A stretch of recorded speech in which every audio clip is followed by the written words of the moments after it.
In this video, we're going to take a look at a way of breaking down a character faster and easier, and then to be able to pack them into UDIMs. So this series really of videos is going to cover the idea of being able to unwrap an entire character and pack it into a UDIM setup.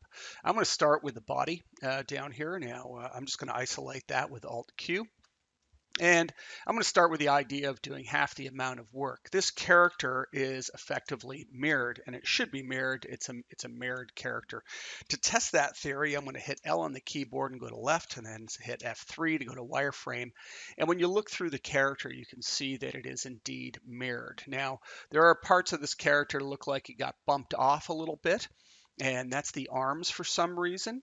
And there's really no reason for the arms to be bumped off that tiny little bit. It is going to affect the next stages of production, and that is going to be character rigging and the skinning process and being able to mirror bones or mirror skin weights. Everything's going to have to be, sort of offset a little bit, and that isn't a good plan. So really, we should be fixing this anyhow. When we look at it in the front viewport, you'll actually see that the center line is somewhat of a mess as well. This is just sort of mistakes along the way of building the character. So what we can do here is we can go ahead and fix all that to make sure that we've actually got a really clean character. So I'm going to go into the sub-object edge mode, double click the edge loop that goes around her whole body, just go into wireframe here and check and make sure it's going around everywhere. It's following the mouth all the way around. It's going around the entire body all the way around the crotch and back up. So right click and hit split, or find split right here in your ribbon, which may be across the top. 5 on the keyboard for element, and we're just going to delete half the character and get rid of it. Now this character has been modeled correctly. It's been modeled in the center of space, dead center on X, facing the front viewport, which is how it should be done. But you can see that that center line is off. So I'm going to hit 3 on the keyboard and go into border and pick that border that where we split the character.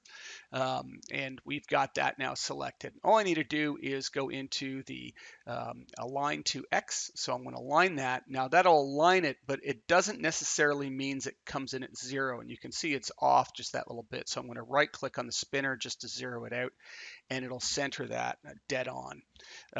So we can now get out of our sub-object level by tapping 3 on the keyboard again to get out of it.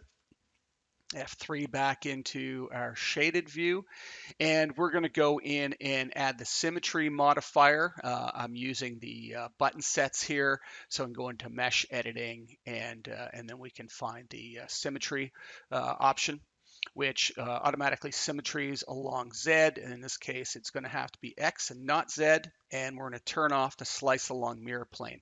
It's kind of an evil button in my opinion, because it will try and slice through your mistakes on your center line, and that's not a good plan. That's not a good way to work. So we don't want that to happen. Now we want it to weld, but we want the weld threshold to be really small, so maybe 0.01. And we can check and make sure that it is welded down there by hitting the little plus sign, X view, and then we're going to say open edges and show open edges. We should see certain amounts of open edges, for instance, around the bottom of the legs where they dip into the boots.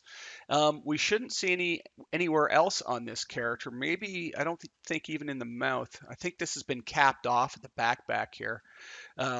So the idea being is we should be able to inspect this with the open edges and make sure that we don't have any open edges, that indeed that mirror threshold is working. So if I turn off that weld seams, you can see it's got green lines around the center. That means it's not welded together. So probably also if I take it down to 0, it's also going to show the same thing.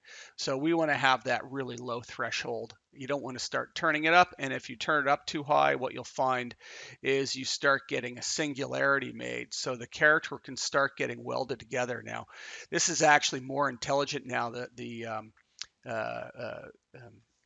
symmetry modifier. I forgot about that. So it actually tries to figure out whether it should weld things on open edges. So it's actually really good.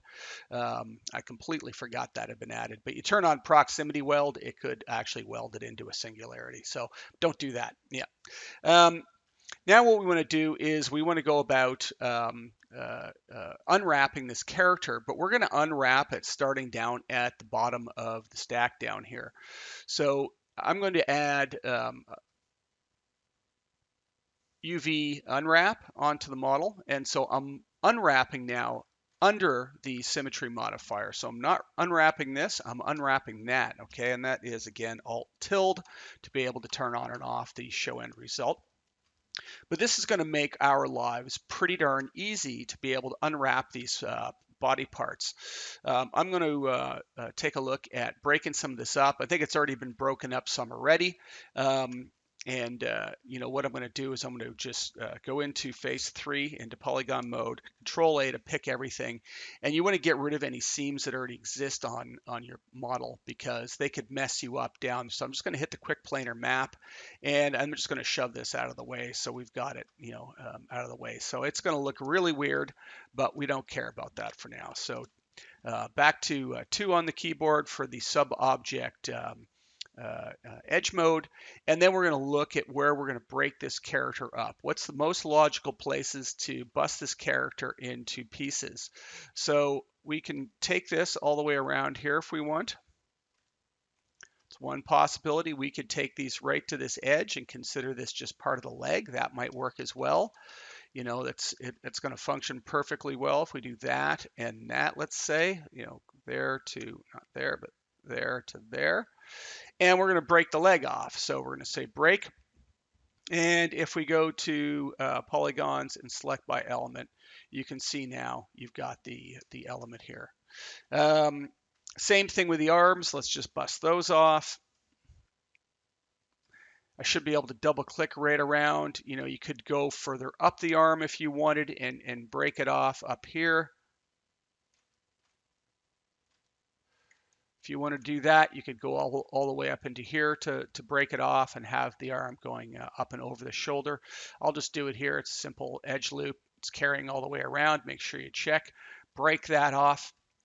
The body here, we probably want to split the body down here. And you can see the polygons are a little odd. Those two should be welded together probably in the model. And here's something, you can always fix things, but if you're going to fix them, you want to collapse the stack down into the editable poly, make the fix so you don't lose your existing unwraps that you've done, and then re-add a new unwrap modifier. But I'm going to go down and I'm going to pick these coming down here, and we're going to take it all the way down to the edge. Now, if I do an edge loop here and loop in this viewport here, and allow it to loop, what you're going to notice is that it's going to continue around the entire geometry. We want it to stop at the edge of the UV island. So do your looping in here in that case, and it'll stop at the edge of the island. So we've got that now. I can break that. That'll give me a front and back of the body. We're going to want to split the hands off, for instance, and again, maybe I'll just take it off there and make sure it goes all the way around and break. And then we're going to split the hand up. So I'm going to grab it, just double click on these, and then they'll have to go in and continue around. Now, something I should be doing here is getting out of high quality into standard, sort of get rid of the lighting. Don't really need it at all. There's no point in staring at that mess. And we're going to take that up there. I'm going to say break, and that'll be able to split the hands off with the top and a bottom piece that should flatten nicely. Same thing with the arm now. We're going to want to split it up, but again, we'll want to do the loop in the UV window so that it stops at the UV islands and doesn't go any further. And again, we can break that. And same thing with the leg. We're going to want to take that down the inside here and just make sure it gets finished off. And make sure I didn't pick anything else by mistake. And that's something you should always be doing because you don't want to be putting seams where you don't want them.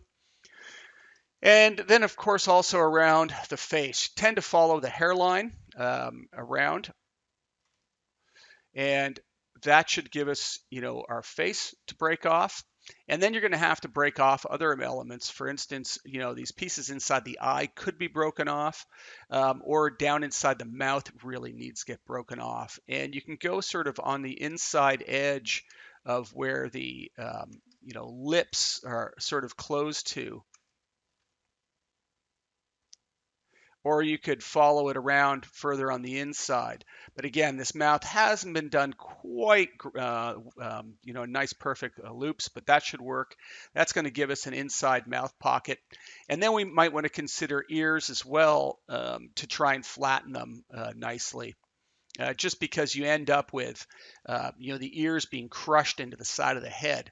Now, one of the ways people do this sometimes is they will split the head from sort of the forehead all the way down the back and then peel it flat in one piece. This character has hair over the head, and frankly, we really don't need to, worry about the back of the head. It doesn't need a lot of UV space, so we may not end up worrying about that at all. So let's now maybe take it across here. Let's break the neck off. And we're going to flatten that on its own as well. I'll just do some easy edge loops here that are real easy for me to do quickly. So we should be in a position now where we can pretty much pack this character. It was that fast to be able to break these pieces down. So let's see what we get. I'm going to go into the poly mode and Control A and pick them all. And we're going to use the unfold and pack method here. So I'm just going to let it do all of them. Now it's probably going to create some pretty wacky, unfolds and pieces for us. And we may want to break these elements down more. And that looks like one of the ones we want to do there. It goes up and over the shoulder. So this is actually on the back of the character. I forgot to break this across here. So again, same thing. I'm just going to take the shoulder down, break, and back into 3 on the keyboard and unfold this again so we get more pieces. And that's starting to look nice and flat. We'll check the checkerboard pattern, or you can use the other pattern and just make sure that it looks nice and flat and it makes sense. So that's all working really well at this point, but we need to get this on the other side of the character now. I'm not even going to worry about, packing this or anything. We're just going to close that out. 3 on the keyboard to get out of our sub-object poly. Up into symmetry again, and then we're going to add another unwrap UVW modifier above. So that's going to produce all of the pieces that we're looking at here that we've unwrapped on the right side of the character. So in polygon mode, 3 on the keyboard, just deselect everything for you, and I'm going to go select overlapping. So what these are then, these are all going to be all of the overlapping pieces, but I think there's sort of oddities all over the place on this character. I'm just going to use the elements and grab these. So this is the one side, this is the other side, okay? And we're just going to go about grabbing those. So that is the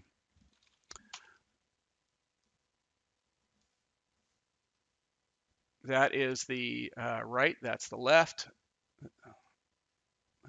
That looks like it is the left. That would be the right. So this is the right, that's the left. And that's left, that'll be right, that's left, that's right.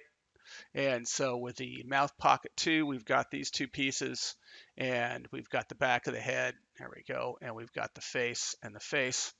And the reason I'm spreading these out and moving them around, you're going to find out real quick, is that all of these are actually inverted pieces. So if we go to select invert, you'll notice that all of these pieces are inverted. I think I had the neck pieces backwards. Yes, I did. So these pieces are all inverted. That's not a good thing to have. And the reason it's not a good thing to have is it means when you apply things like normal maps, they're going to come out inverted. And you're also in a position, if you leave them on top of one another, when you paint on the right, you can be painting on the left. Sounds like it's going to save you a lot of time, but all of your UVs are inverted on one half of the character, and normal maps and stuff are going to not work as you expect. So I'm going to select all those inverted pieces and just mirror them, and just simply mirror them, the other way around. Now, some of these pieces we really don't have to touch. The legs are perfect. They're exactly what we need. The hands are going to be exactly what we need. They're, the right and left pieces of the hands and everything. Same with something like the ears. But something like the face, we probably don't want that, seam down the center. So we can fix this a couple of different ways. One, I could go into those 2 pieces. 2 on the keyboard, just turn off my select by element. Select that loop that goes all the way down the face, and that's going down the center of the face there. We don't want through the mouth because that comes through here. We're just selecting it down one side, and then use Stitch Custom if you want, and we can stitch them together. Now you're going to notice that it's going to only stitch one of them. I forgot about that. So I'm going to do that half first. I think then if we do this, we should get it to do that half. There we go. And it's Stitch Custom, but of course this still needs to be flattened at this point. So back to my polygons. I'm going to turn off pack, and I'm just going to tell it to unfold that for me. So hitting the peel button here, the quick peel. And that's nice and flat now. Again, we can just check and make sure that our checkerboard pattern is looking good. And you might want to increase your checkerboard or decrease the checkerboard size, the checker tiling here, and take it up to like something like 10. Reason being is you can just see the checker pattern a little better and see where you may have stretching going on and whatnot. So that looks really good. Now the neck, we could also make the call here. We can unwrap this as a tube all the way around, but we probably want to seam the front and back together. So same thing with the body. It'd probably be, we don't need 4 of them, and I'd rather have a no seam in the front and a seam down the side. So I'm going to go ahead and do that, and we'll just kind of skip over that part to fix all those elements. So I've fixed all the pieces. I have the back of the head sewn together. I have the face sewn together, the neck sewn together at the front, body sewn together, the back sewn together, just by following that same process. And then, of course, all the other pieces are going to be different. I'm just going to go back in, don't even need to select by element, just Control A, and I'm going to hit the pack, the custom pack, and we're just going to pack them in there. Now, this is okay, but it's only okay, really, is what it comes down to. There's a lot of wasted space when you're using the pack tools and whatnot. Now, one of the things it has done is it's made sure that the pixel density across each piece is the same, which can be very handy, meaning that if I were to paint a circle, with a brush in Photoshop that was 20 pixels wide on the front of the character, on the cheek, on the neck, whatever else, it would come out the same size because you can see that the checkerboard pattern is the same size. Well, that's really, it's great and all, and it's important, but there are a lot of cases here where it really isn't going to matter as much about that. Now, one of those places is going to be, for instance, inside the mouth. To see inside the mouth, past the teeth, past the tongue, you'd have to be flying into the mouth in maybe a dental, demonstration or something. Well, if you don't need that, we can really go in and find the inside of the mouth and discover what it is, what those pieces are, and that's these 2 pieces here. And we don't actually have to worry about them too much. They're already small, so probably don't have to make any major changes to them. But I'm going to pull them out of the UV space for now. And we'll take a look at jamming those in later. Ears are going to be necessary. One of the other pieces that isn't as necessary is the back of the head. It's covered by hair, so really who cares what the UV space is like it and what that pixel density is going to be like on the back of the head. That's not going to be all that necessary. So then we can take a look at what we have left. And, one of the things I see with this is a lot of these pieces are rotated in very odd ways. The back is the wrong way up. So it tends to be kind of nice to keep things the right way up if you can in your unwraps. I'm just going to turn on this button here, which shows the multi-tile. And I'm actually just going to hand pack them down at the bottom. The other thing I'm going to do is go back into the settings and take my checker pattern back down to 1 so that I can see the checker pattern here a lot easier. And you'll see why in a second. So what I can do then is start thinking about putting these pieces together and having them make a little more sense. So they're up the right way. There's the face. Now the face, when you think about it, the face really is one of those areas, depending on what you're doing some sort of video game that is your typical first-person shooter and everybody's running around firing each other, you probably don't see the faces a lot, or maybe it's obscured by masks and everything else. So what I'm going to do though is I'm going to take all these pieces and I'm going to try and jam them together as tight as I can in here for now. But what I'm going to do is I'm going to jam them into a corner in a square, meaning that when I look at this, we could ignore, for instance, this 2 columns of checker and these 2 rows down here of checker. So we could take those out of the equation and we could think of our UV space being that big for now. It's very difficult to scale and pack at the same time. So what I'm going to do is do one at a time, and I'm going to pack into this area here and ignore all this out here for now. So what we want to do is start off with the biggest pieces often. Now this is a leg and it goes this way up, but I might be better off flipping that leg over. It's a leg, we'll see what happens, right? You know, can we pack it in there somehow? These are big pieces and it's already going to cause me some grief as to where to put pieces with these in here. And we might want them into a different tile, because we're going to be doing UDIMs on this character because they take up a lot of room. And then we have arms. And so we can now look at this and say, well, we may have to go outside of this space to pack these and then scale them down. So let's even consider that. Let's think about our UV space going all the way out of here, and we can take it from there. So I'm going to jam that arm in there. I'm going to jam this arm in maybe over here somewhere. We've got some of these pieces again that can be fit in, and then we've got some of these hand pieces.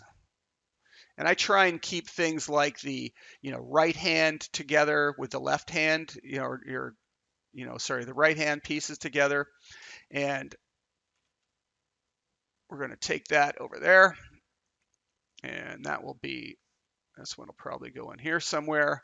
And maybe the left comes down here. So it looks to me like I'm actually going to have very little space once I'm finished packing this. And I may just get them into the UV space nicely. We'll see. But it looks like I'm going to have to spill out with these others. But again, these pieces here, this is the back of the head. Well, let's break that rule of keeping all the UVs the same size. And let's jam that in somewhere. And then we've got the other ear. I think we can fit that in probably here, no problem. And actually, by the looks of it, I'm going to do a pretty good job of getting these in here. And then we can get these jammed in there. And this one could actually come back out to the full size because it can come down. So actually, that's not too bad. That's pretty good UV space. Now, this one is spilling over at the bottom. We need to push that up. So a couple tricks you can do. Right now, let's just say for sake of argument that this is overlapping this one, but it's as tightly jammed in there as I can get. I can't get it any closer. I'm going to overlap something, and it's the thumb, and you can see the way the fingers are all splayed out here. So I can change the unwrapping method down to the old LSCM methodology. I'm going to turn off pack again though.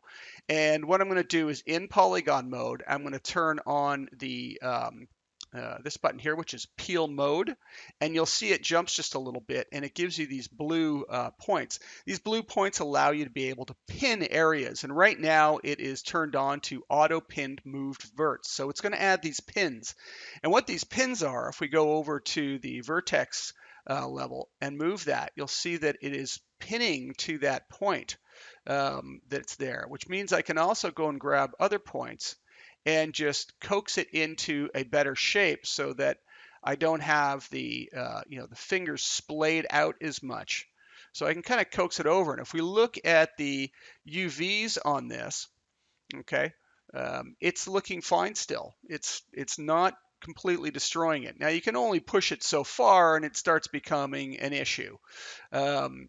So you need to make sure you pin pieces you want to pin, but that's one way of going about trying to jam them in there a little tighter. You can see this hangs out over this corner. Again, we could go in and just turn off that the peel mode there, and we can rotate this piece and see if we can get it stop it from hanging over. But again, maybe we're got this scenario happening again. So let's just go in and quickly pin that, and now back to the same thing. We're going to grab oops, that vertex there, and I'm just going to pull that thumb down and out of the way and make sure that it's not hanging over, and then pull this side in, and I can kind of reduce the footprint of that piece. And again, you can see now I'm getting this one pulled down. Careful how many pins you put in. You can get rid of them. If I click a pin, I can delete it, and then I could pin somewhere else as I move it, to pin it off to whatever location I want. Here's one of those cases where is there some way to jam this up more? I can save a row. If I can jam this over, I could probably make this leg a little thinner doing the same thing. And I could save another row and column and then scale the whole thing out. So at the end, what I would do is I would grab everything and then make sure your peel mode's off. I would then go to the freeform and holding down control, and I'd scale it into the UV space so it fills that UV space. Now we're going to be doing, the case here was we're going to be doing UDIMs. So I'm going to pack that over to a UDIM because Max currently only allows you to be able to do the auto packing into the one-to-one space. And I want to be able to use that as much as possible. So there is most of the body done and packed together. Then I'll move on to other pieces and we'll take a look how to do those. The final step would be collapsing the stack on all of this, of course, because we don't need all these unwraps and everything in here. So just right click, convert to editable poly, and now we've got it all baked down into the model. So all the UVs have been baked down into the base model, and that's what we want.